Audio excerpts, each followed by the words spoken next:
Free kick goal, free kick. Red goal niya. Red goal na nga.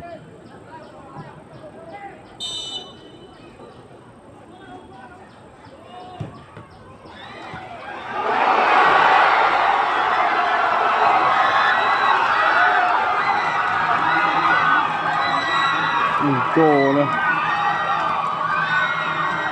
Goal na mà. 你剛剛做到了會用佢先去投嘅number 8嘅人。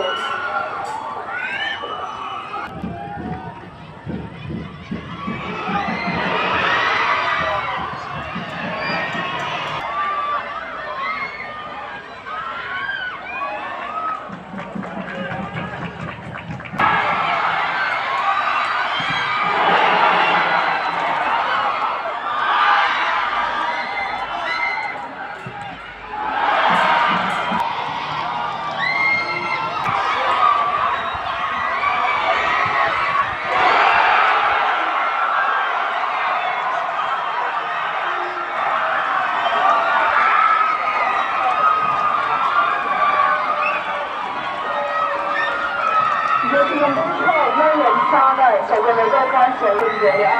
其他这个你分刚写不，不知道你能够刚写完。